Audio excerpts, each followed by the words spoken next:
So hello guys, जैसा कि मैंने अपने प्रीवियस लेक्चर में कहा था कि हम हिस्ट्री की क्लासेस जो हैं वो स्टार्ट करेंगे।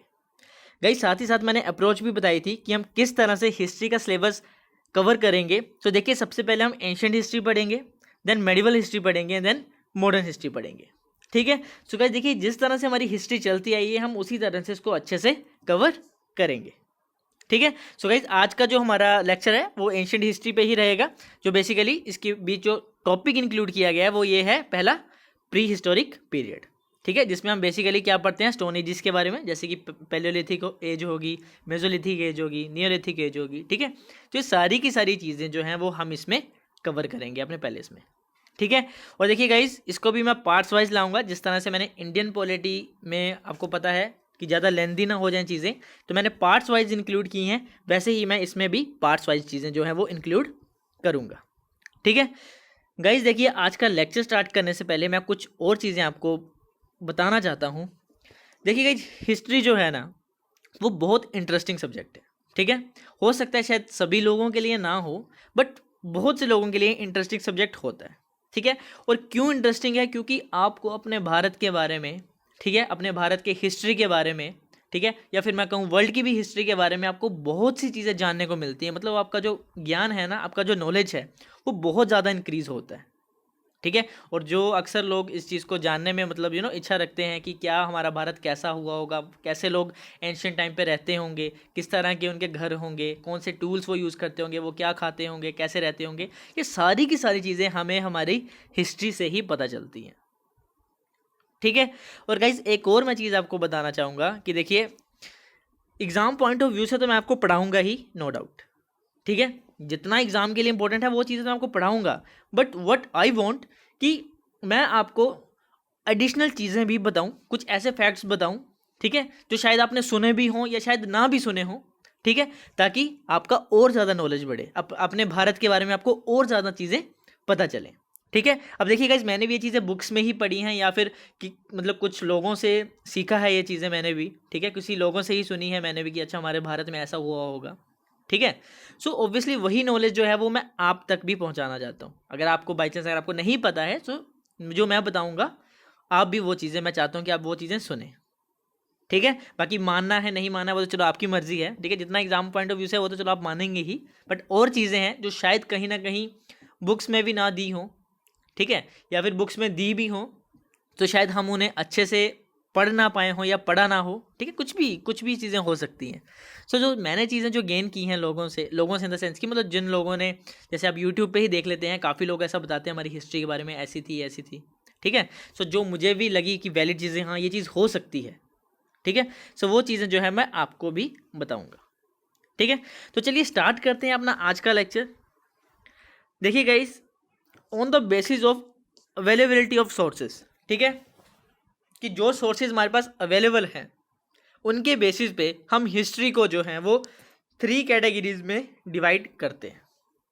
ठीक है, पहला है प्री हिस्ट्री, सेकंड है प्रोटो हिस्ट्री एंड थर्ड है हिस्ट्री। ठीक है, देखिए गाइस, प्री हिस्ट्री की बात करूं जो बेसिकली हमने आज पढ़ना भी है जिस चीज़ के रिगार्डिंग, देखिए वो क्या बोलता है, absence of literary sources depends on archaeology, for example stone ages. ठीक है, देखिए प्री हिस्ट्री अगर हम पढ़ने जाएं, ठीक है, तो हम इसमें एक चीज़ सिंपल सी बात कहेंगे कि देखिए हमारे पास कोई लिटरेरी सोर्सेज नहीं है, बट हम किस चीज़ पे डिपेंड हैं, आर्कियोलॉजी पे, और फॉर एग्जांपल जैसे कि स्टोन एजेस। ठीक है, जो मैंने आपको बताया, जैसे पैलियोलिथिक एज, ठीक है, मेसोलिथिक एज, न्यूलिथिक एज, तो वहाँ पे जो स्टोन्स वगैरह, ठीक है, यूज़ किए जाते थे, तो उन चीज़ के बेसिस पे हम ये चीज़, मतलब आर्कियोलॉजी के बेस पे हम, मैं कह सकता हूँ कि हम पता करते हैं कि प्री हिस्ट्री में किस तरह का कल्चर जो लोगों का रहा होगा, वो किस तरह से रहते होंगे। ठीक है, अगर मैं प्रोटो हिस्ट्री की बात करूं, ठीक है, तो देखिए मेरे पास लिटरेरी सोर्सेज तो हैं बट वो डेसिफर्ड नहीं है। ठीक है, डेसिफर्ड का मतलब होता है कि हमारे पास सोर्सेज तो हैं बट डेसिफर्ड का मतलब है यहाँ पे कि हम उन्हें अच्छे से पढ़ नहीं पाते। ठीक है, वो ऐसी लैंग्वेज में लिखे होते हैं जो हमें पता ही नहीं है कि ये किस भाषा में लिखे हैं या फिर इसमें क्या चीज़ लिखी हुई है। ठीक है, और इसका एग्जाम्पल है जैसे कि इंडस वैली सिविलाइजेशन। आपने, अगर आई होप कि आपने पढ़ा हो थोड़ी बहुत चीज़ें इंडस वैली सिविलाइजेशन के बारे में, तो आपको पता होगा कि इंडस वैली सिविलाइजेशन में क्या था कि हमें जो चीज़ें मिली है ना उस टाइम की, तो बेसिकली वो उन्होंने कुछ ऐसी लैंग्वेज में चीज़ें लिखी हुई हैं जो हमें पता ही नहीं है कि वो क्या दर्शाने की कोशिश करते हैं। ठीक है, बेसिकली ये किस में था, पिक्टोग्राफी, पिक्चर की लैंग्वेज में था एक्चुअली वो। कोई लैंग्वेज नहीं थी, पर पिक्चर की लैंग्वेज में वो चीज़ें समझाते थे। ठीक है, आगे जब मैं इंडस वैली सिविलाइजेशन पढ़ाऊंगा आपको, तो वहाँ पे मैं अच्छे से उसकी जो मैं फोटो भी दिखाऊंगा आपको, ठीक है, पिक्चर भी दिखाऊंगा, साथ साथ बताऊंगा भी किस तरह से वो चीज़ें लिखी होती थी।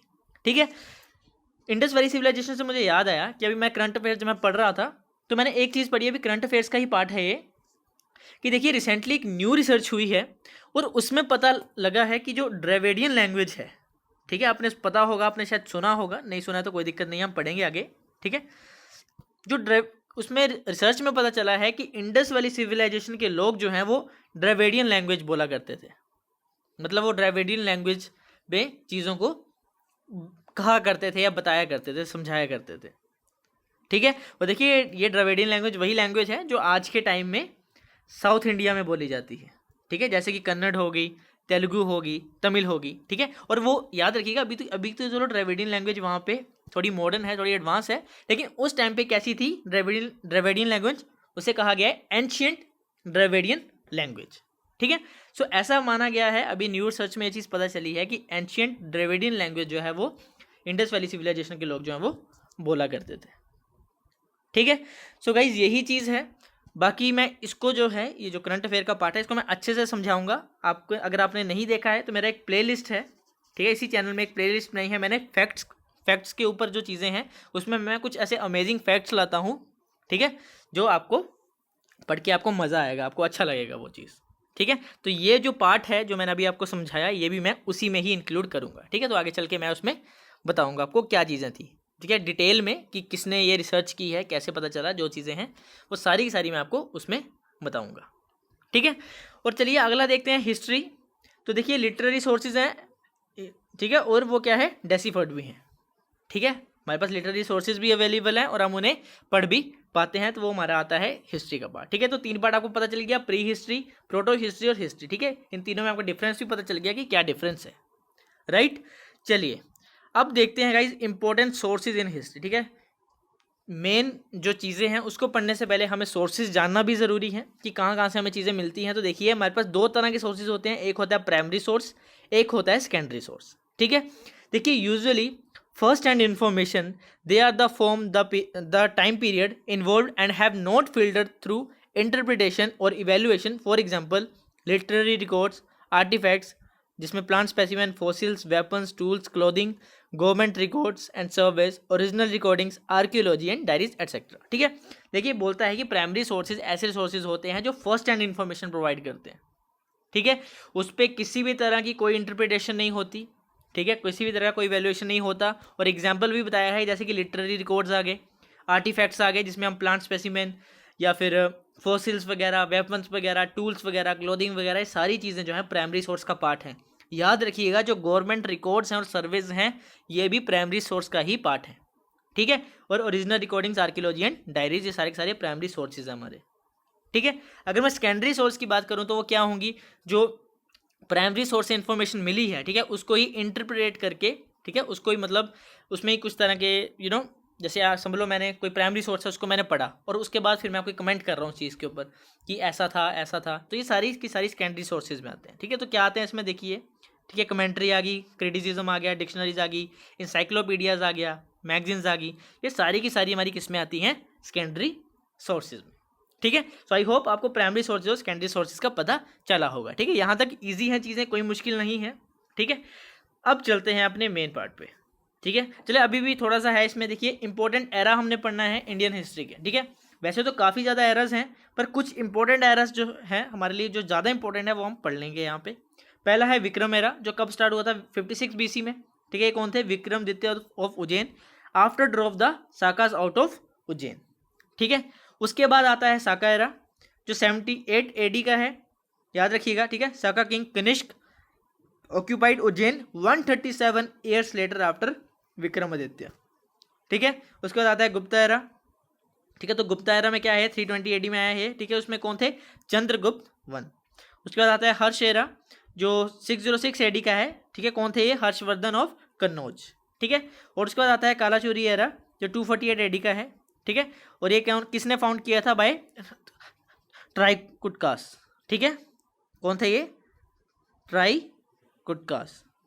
ठीक है। सो याद रखिएगा ये कुछ इंपॉर्टेंट एरास हैं हमारे इंडियन हिस्ट्री के। ठीक है, अभी के लिए बस आप इनका नाम याद रख लीजिए, बाकी हम आगे चल के इनको अच्छे से पढ़ेंगे। ठीक है, तो अब आते हैं अब हमारे मेन पार्ट पे आते हैं। ठीक है, देखिए प्री हिस्टोरिक कल्चर, ठीक है, जिसे हम बेसिकली द स्टोन एजेस भी कहते हैं। सो देखिए the fourth stage of earth crust is called quaternary which divided into Pleistocene, most recent and Holocene present. ठीक है, प्लेस्टोसीन क्या कहा है, most recent and Holocene present. ठीक है, और देखिए बोरी इन महाराष्ट्र, बहुत इंपॉर्टेंट पॉइंट है, मार्क कर लीजिएगा।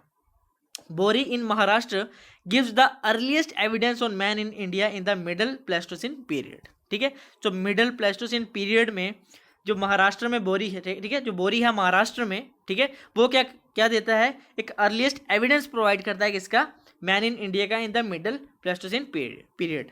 ठीक है, और मानिए या ना मानिए, अगर आप प्रीवियस ईयर के क्वेश्चन उठा के देख लीजिए, ठीक है, आपको जो क्वेश्चंस हैं वो किस पे बनेंगे वो मैं आपको अभी बता देता हूँ, एंशिएंट हिस्ट्री से या आर्ट एंड कल्चर से। ठीक है, आपको जो बेसिकली क्वेश्चंस बनते हैं वो बनते हैं, ठीक है, टूल्स पे, ठीक है, साइट्स पे, ठीक है, और ऐसी जगह, जैसे साइट्स तो मैंने बता दिया आपको, ठीक है, कि कौन सी जगह में क्या चीज़ मिली थी या कौन सी जगह कौन से स्टेट में है। ठीक है, तो ये सारी की सारी चीज़ें जो हैं, टूल्स, साइट्स, इन चीज़ों पे जो हैं वो क्वेश्चंस बनते हैं इसमें। ठीक है, और मैंने एग्जाम पॉइंट ऑफ व्यू से ही इसमें चीज़ें इंक्लूड की हैं, तो याद रखिएगा, अच्छे से पढ़िएगा। ठीक है, तो देखिए credit for rediscovery of Indian pre history किसको जाती है, डॉक्टर प्रिमरोज को। ठीक है, in 1935 H D. Terra and T T. Paterson studied glacier sequence of the Kashmir and Punjab. ठीक है, 1935 में जो एच.डी. टेरा थे और टी.टी. पैटरसन जो थे, उन्होंने स्टडी किया glacier sequence of the Kashmir and the Punjab. ठीक है, the age when the pre historic man began to use stone for utilitarian purpose is termed as the stone age and stone age is broadly divided into 3 parts. ठीक है, क्या कहा गया है, वैसी as जब प्री हिस्टोरिक मैन ने, ठीक है, स्टोन का यूज़ किया किसके लिए, अपने उपयोग के लिए।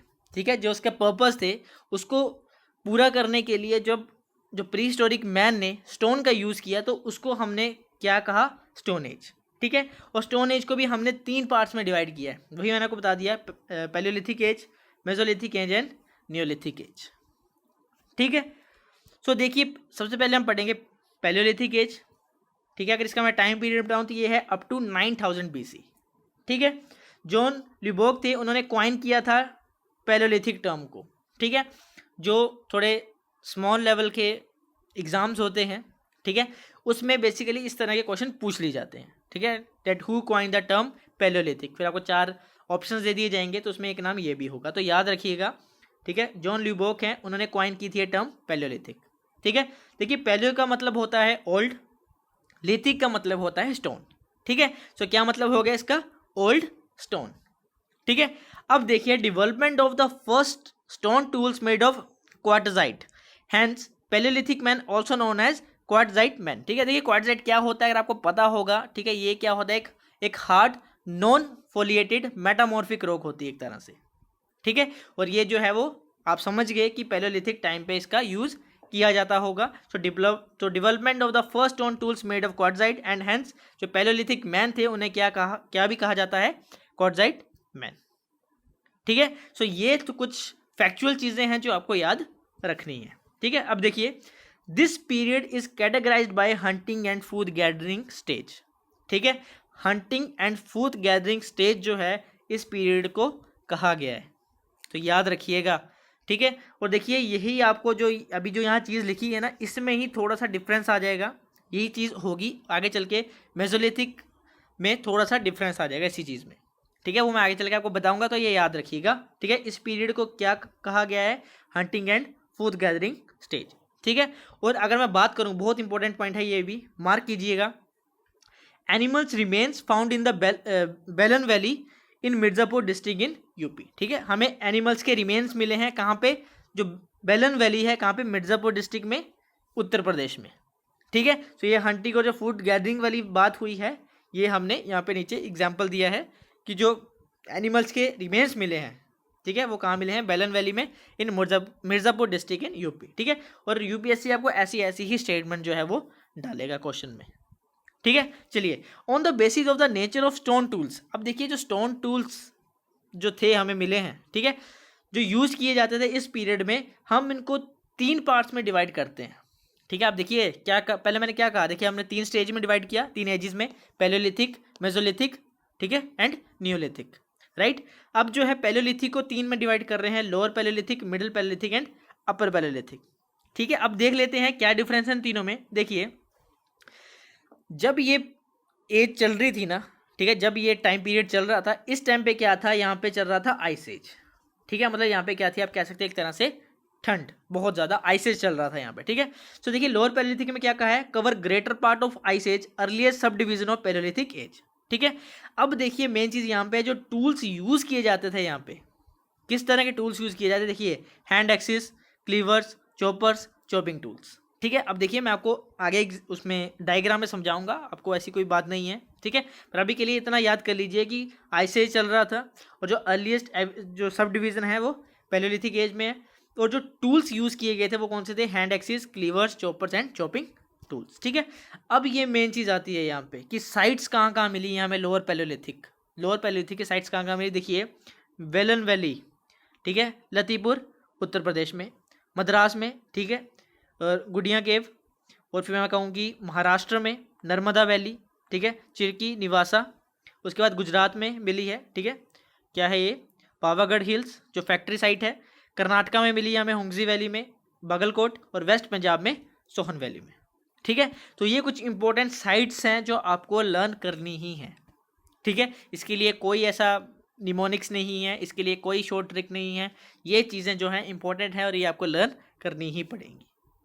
ठीक है, तो याद रखिएगा, मैं आपको बार बार कह रहा हूँ कि क्वेश्चन जो है वो इन्हीं चीज़ों से बनता है, याद रखिएगा। और जो चीज़ें मैंने यहाँ पे मेंशन की हैं, आप इतनी चीज़ पढ़ लेंगे तो आप आराम से जो है क्वेश्चन सॉल्व कर पाएंगे। ठीक है, एक और चीज़ मैं आपको बताना भूल गया था कि हिस्ट्री भी हम अपनी इंडियन पॉलिटी की तरह ही, मतलब उसी तरह अप्रोच से हम चलेंगे कि पहले हम एक टॉपिक कवर करेंगे, उसके बाद उस चीज़ से रिलेटेड जो भी इंपॉर्टेंट एमसीक्यूज बनते हैं हम उन्हें कवर करेंगे। ठीक है, तो इंडियन पॉलिटी में हम ऐसे करते थे, एक टॉपिक कवर किया, फिर हमने स्टार्ट कर दिया उसके एमसीक्यूज पढ़ना, उसी तरह हम हिस्ट्री का भी करेंगे। ठीक है, इसका देखिए फ़ायदा मैं आपको बता चुका हूँ कि फ़ायदा क्या होता है। देखिए, एक तो साथ साथ हमारी एक क्विक रिवीजन हो जाती है साथ साथ में, दूसरी चीज़ कि एमसीक्यूज की फॉर्म में हमें कैसे चीज़ें सोल्व करनी है वो भी हमें पता चलता है। ठीक है, तो चलिए याद रखिए, लोअर पैलियोलिथिक के बारे में मैंने आपको बता दिया। ठीक है, क्या कौन से टूल्स यूज़ की जाती है और कहाँ कहाँ साइट्स पाई गई है। ठीक है, अगर मैं मिडिल पैलियोलिथिक की बात करूँ तो देखिए टूल्स जो यूज़ की जाते थे वो थे tool pattern based upon flakes and crude pebble industry. Important tools जो थे यहाँ पे ब्लेड, पॉइंट्स, बोरर्स। ठीक है, तो याद रखिएगा टूल्स कौन से यूज़ किए जाते थे मिडिल पैलियोलिथिक में। साइट्स की बात करूँ तो देखिए निवासा महाराष्ट्र, भीमबेटका बहुत इंपॉर्टेंट साइट है, ये बहुत ज़्यादा इंपॉर्टेंट साइट। ठीक है, भीमबेटका मध्य प्रदेश में, बेगौर राजस्थान। देखिए आपको क्वेश्चन ना, मैं आपको एक एग्जाम्पल बताया तो देखिए क्वेश्चन कैसे आता है। मान लीजिए मैच द फॉलोइंग आ गया, ठीक है, और ऐसे ही आगे देखिए भीमबेटका लिखा है एक साइड और एक साइड लिखा है मध्य प्रदेश। ठीक है, एक साइड लिखा है निवासा, आगे लिखा है महाराष्ट्र। तो आपने मैच करना है कि कौन सा जो है करेक्टली मैच है। ठीक है, या फिर इनको मैच करिए। तो इसी तरह से आपको क्वेश्चंस आते हैं, या सॉरी, या फिर आपको आ जाएगा कि पैलियोलिथिक एज में जो लोग हैं वो food and hunting and gathering करते थे। ठीक है, तो यही आपको चीज़ें जो हैं बतानी पड़ती हैं वहाँ पे। ठीक है, तो ये साइट्स याद रखिएगा। ठीक है, बेगौर राजस्थान, डिडवाना एंड करमाली वैली राजस्थान। ठीक है, Son valley Pakistan, Narmada valley Maharashtra and Madhya Pradesh. ठीक है, तो ये कुछ इंपॉर्टेंट साइट्स हैं मिडिल पैलियोलिथिक की। और अगर मैं अपर पैलियोलिथिक की बात करूँ तो देखिए एक लेस ह्यूमिड फेज था। ठीक है, and with the last phase of ice age. ठीक है, अपर देखिए अब होता क्या है कि थोड़ी सी मैं आपको स्टोरी भी बता देता हूँ कि देखिए पहले आइस एज चल रहा होता है, धीरे धीरे जैसे मेसोलिथिक पीरियड आता है, या फिर मैं बात करूँ अपर पैलियोलिथिक जब टाइम पीरियड आता है तो क्या होता है, आइस एज जो है वो धीरे धीरे खत्म होने लगता है और जो क्लाइमेट है वो क्या होने लगता है, वार्म होने लगता है। ठीक है, तो एक बहुत बड़ा फैक्टर है, याद रखिएगा, बहुत बड़ा फैक्टर है क्लाइमेट चेंज। ठीक है, कि क्लाइमेट जिस जिस तरह से चेंज हो रहा था उसी तरह से जो है वो जो वहाँ का चीज़ें हैं वो उसमें भी चेंजेस आना स्टार्ट हुए थे। ठीक है, तो अपर पैलियोलिथिक एज में देखिए लेस ह्यूमिड फेज था और लास्ट फेज था ये आइस एज का, याद रखिएगा। And in the world context it marks appearance of new flint industries and a modern man Homo sapiens. ठीक है, सो अगर बात की जाए कि होमो सैपियंस हमें कहाँ पे चीज़ें देखने को मिलती हैं, होमो सैपियंस हमें कहाँ मिलता है, मॉडर्न मैन कहाँ मिलता है, तो वो कहाँ पे है, अपर पैलियोलिथिक में। ठीक है, ये याद रखिएगा, बहुत इंपॉर्टेंट पॉइंट है ये। ठीक है, टूल्स देखते हैं, ब्लेड्स, वरिन्स, ठीक है, स्क्रैपर्स, ठीक है। उसके बाद पटनी महाराष्ट्र में हमें क्या मिला, ओस्ट्रिच एक्शेल इन क्रिस क्रॉस डिजाइन में। बेगौर राजस्थान में हमें पैलोलिथिक श्राइन मिले हैं। ठीक है, रोरी हिल्स इन अपर सिंध में माइलस्टोन 101 जो एक स्टोन टूल फैक्ट्री थी। ठीक है, तो ये कुछ याद रखिएगा टूल्स के बारे में। और अगर मैं कुछ और साइट्स की बात करूं तो ये देखिए यहाँ पे बाकी साइट्स यहाँ पे लिखी गई हुई हैं। ठीक है, तो ये कुछ इंपॉर्टेंट साइट्स हैं और ये कुछ इंपॉर्टेंट फैक्ट्स हैं जो आपको अपर पैलेयोलिथिक के बारे में जानना जरूरी है। ठीक है, मैं आपको देखिए अभी एक चीज़ समझा देता हूँ कि आप इतनी चीज़ें पढ़ लेंगे ना तो आप इनफ है। ठीक है, तो ये चीज़ याद रखिएगा। अब हम देखिए, अब हम इसे पढ़ लेते हैं थोड़ा डायग्राम की फॉर्म में। ठीक है, मैंने स्क्रैपर की बात की तो देखिए इस शेप में होता था। हैंड एक्स की बात की मैंने, ये शेप में हो पाता था। पॉइंट की बात की थी मैंने, ये देखिए इस शेप में है। ठीक है, ये अलग अलग तरह के पॉइंट्स थे। तो ये कुछ थे जो पैलेयोलिथिक एज में जो टूल्स यूज़ किए जाते थे। ठीक है, और मैं आपको फोटोज दिखा देता हूँ इनकी। देखिए ये कुछ इस तरह से होते थे। ये सारे के सारे पैलेयोलिथिक टाइम पीरियड के जो टूल्स हैं। ठीक है, सो इन्हीं टूल्स से क्या करते थे वो, हंटिंग एंड गैदरिंग का वो सिस्टम था, वो इन्हीं टूल्स के ऊपर चलता था। ठीक है, चलिए अगला देखते हैं। अब ये देखिए पैलेयोलिथिक साइट्स हैं। मैप में मैं आपको बता देता हूँ पैलेयोलिथिक साइट्स इन इंडिया। ठीक है, तो ये देखिए भीमबेटका मैंने आपको बताया। ठीक है, आदमगढ़ मैंने आपको बताया। ये सारी की सारी जितनी भी यहाँ पे दी गई हैं सारी की सारी पैलेयोलिथिक साइट्स हैं। ठीक है, तो ये आप चीज़ें याद रखिएगा। इसमें लोअर भी है, मिडल भी है और अपर पैलेयोलिथिक भी है। ठीक है, और जिसमें तीनों साइन साथ में है वो लोअर, मिडल और अपर पैलेयोलिथिक, वो सारे के सारे साथ में है। जैसे कि यहाँ पे इस जगह पे जो क्या है, लोअर भी थी, मिडल भी थी और अपर पैलेयोलिथिक, तीनों की तीनों यहाँ पे थी। ठीक है, अगर मैं सर्कल की बात करूँ, जैसे कि ये सर्कल है यहाँ पे, तो यहाँ पे कौन सी थी, लोअर पैलेयोलिथिक। अगर मैं ट्रायंगल की बात करूँ, ठीक है, तो यहाँ पे कौन सी थी, मिडल पैलेयोलिथिक। ठीक है, सो इस तरह से आपको मैप्स में भी जो है चीज़ें इंक्लूड की गई हैं। ठीक है, ताकि अगर आपको पता करना हो कौन सी चीज़ कहाँ है, वैसे तो मैंने बताया था, कोई अगर इंपॉर्टेंट साइट है तो साथ ही साथ उसका एरिया बताया था, जैसे कौन सी महाराष्ट्र में है, मध्य प्रदेश में है, सारी की सारी स्टेट साथ में दी गई हैं। ठीक है, बट अगर आप मैप के थ्रू पढ़ना चाहें तो वो आप यहाँ पे देख सकते हैं। ठीक है, चलिए अब कुछ इंपॉर्टेंट फैक्ट्स देख लेते हैं। अर्लीस्ट मैन लाइक क्रिएचर, ठीक है, पहले होमिनिड होते थे, उसके बाद होमो इरेक्टस आए एंड देन होमो सैपियंस आए। ठीक है, भीमबेटका केव्स मैंने आपको पहले बताया, बहुत इंपॉर्टेंट है ये Bhimbetka caves and paintings. The famous Bhimbetka caves near Bhopal extend from the upper Paleolithic age and are famous for their cave paintings. ठीक है, और बेसिकली उन cave paintings में होता क्या था, ठीक है, देखिए depiction of wild animal, hunting scenes and scenes from the day to day life of the period. ठीक है, सो इस जो भीमबेटका केव्स हैं इसमें जो हमें पेंटिंग्स जो हमें देखने को मिली हैं उसमें बेसिकली वो पेंटिंग करते क्या थे, ठीक है, तो क्या करते थे वो वाइल्ड एनिमल उसमें बनाते थे। उसमें वो जो हंटिंग सीन है, जैसे जिस तरह आप वो हंट कर रहे हैं एनिमल्स को, ठीक है, वो सीन्स वहाँ पे पिक्चर की फॉर्म में बनाए गए होते थे। ठीक है, और जो वो डे टू डे लाइफ के जो चीज़ें कर रहे हैं, जो डे टू डे लाइफ चीज़ें हो रही हैं, वो सारी की सारी चीज़ें जो हैं वो उस केव्स में बनाई हुई हैं। ठीक है, तो इसलिए भीमबेटका केव्स और पेंटिंग जो है वो हमारे लिए बहुत इंपॉर्टेंट हो जाती है। ठीक है, सो उन्हीं पिक्चर्स को देख के हमें पता चलता है कि अच्छा मतलब यहाँ के लोग जो हैं वो हंटिंग वगैरह चीज़ें करते होंगे। राइट, चलिए अगला देखते हैं मेसोलिथिक एज। ठीक है, देखिए मैं अभी यही होप कर रहा हूँ कि आपको जो है वो पैलेयोलिथिक एज अच्छे से समझ आया होगा। ठीक है, मैंने आपको सारी की सारी चीज़ें जो है इंक्लूड की हैं। देखिए मेसोलिथिक एज जो था, ठीक है, वो कहाँ से कहाँ चलता है, 10,000 से 6,000 BC तक। ठीक है, देखिए मेसो का मीन्स होता है मिडल और इंटरमीडिएट, और लिथिक का मीन्स होता है स्टोन। ठीक है, so Mesolithic is middle stone age, also known as microlithic age means small stone age. ठीक है, अब देखिए होता क्या है, बेसिकली आइस एज खत्म होता है धीरे धीरे। ठीक है, जो क्लाइमेट है वो क्या होने लगता है, वार्म, ठीक है, गर्म होने लगता है। तो जो लोग जो वहाँ पे उस टाइम पे जो थे होमोसेपियंस वगैरह जो नीचे रह रहे थे, अब वो धीरे धीरे थोड़े हिली एरियाज की तरफ जाने लगते हैं। ठीक है, सो वहाँ पे जो एज कम्पेयर टू जो प्लेन एरियाज के मुकाबले वहाँ पे जो पत्थर वगैरह मिलते हैं, उन्हें स्टोन्स मिलते हैं, जो टूल्स जो बनाते हैं वो बेसिकली थोड़े क्या होते हैं, छोटे होते हैं। ठीक है, सो इसीलिए इसको माइक्रोलिथिक एज भी कहा गया था, जिसका मतलब होता है स्मॉल स्टोन एज। ठीक है, एक और चीज़ में याद रखनी है आपने कि ये क्या है, एक ट्रांजिशनल फेज है between Palaeolithic age to Neolithic age. ठीक है, पैलेयोलिथिक से नियोलिथिक जाने के बीच का जो ट्रांजिशनल फेज है उसको हम मेसोलिथिक एज बोलते हैं। ठीक है, क्या कहते हैं उसे हम, मेसोलिथिक एज। ठीक है, देखिए climatic conditions are warmer at the end of the मैंने आपको बताया था पहले भी कि जो क्लाइमेटिक कंडीशंस हैं, ठीक है, वो धीरे धीरे क्या होने लगती हैं, वार्म होने लगती हैं, ठीक है। Along with the hunting and food gathering, Azamgarh in MP and Bagor in Rajasthan provide for the earliest evidence of the domestication of animals. अब देखिए एक बहुत मेजर डिफरेंस है पैलियोलिथिक एज में और मेसोलिथिक एज में, ठीक है। पहले तो हमें पता चल गया कि वार्म एरिया हो रहा है, ये तो चलो ठीक है। बहुत इंपॉर्टेंट जो डिफरेंस है दोनों में क्या है, देखिए वो लोग जो पैलियोलिथिक टाइम पीरियड में क्या था कि वो लोग क्या कर रहे थे, हंटिंग कर रहे थे और गैदरिंग कर रहे थे, ठीक है। अब क्या कर रहे हैं जो मेसोलिथिक एज में, वो डोमेस्टिकेशन भी कर रहे हैं एनिमल्स का, ठीक है। क्या कर रहे हैं, एनिमल्स को पाल भी रहे हैं, उनका डोमेस्टिकेशन भी कर रहे हैं, ठीक है। और वो कौन से थे, लाइक, ठीक है, गाय होगी, घोड़े हो गए और other poultry and farm animals, ठीक है। सो याद रखिएगा ये एक बहुत मेजर डिफरेंस है बीच में, ठीक है, पैलियोलिथिक में और मेसोलिथिक में। पैलियोलिथिक में क्या था, हंटर और गैदरिंग हो रही थी, यहाँ पे डोमेस्टिकेशन ऑफ एनिमल्स भी किया जा रहा है, ठीक है। अगर मैं टूल्स की बात करूँ तो ये स्मॉलर इन साइज थे, मैंने को पहले भी चीज़ बता दी, ठीक है। स्मॉलर इन साइज थे, बेटर इन फिनिशिंग, ठीक है, more geometric. Main tools are back blades, points, triangle, lunate, trapeze, ठीक है। Some microliths were used as components of arrowheads, knives, sickles, harpoons and dagger, ठीक है। तो ये सारे के सारे टूल्स जो थे वो यहाँ पे यूज़ किए जाते थे, ठीक है। डिफरेंस मैंने आपको बता दिया कि एज कम्पेयर टू पैलियोलिथिक में क्या था यहाँ पे कि टूल्स जो थे वो थोड़े छोटे थे, ठीक है। और नाम देख लीजिए, मैंने सारे के सारे यहाँ पे नाम जो है वो लिखे हुए हैं, ठीक है।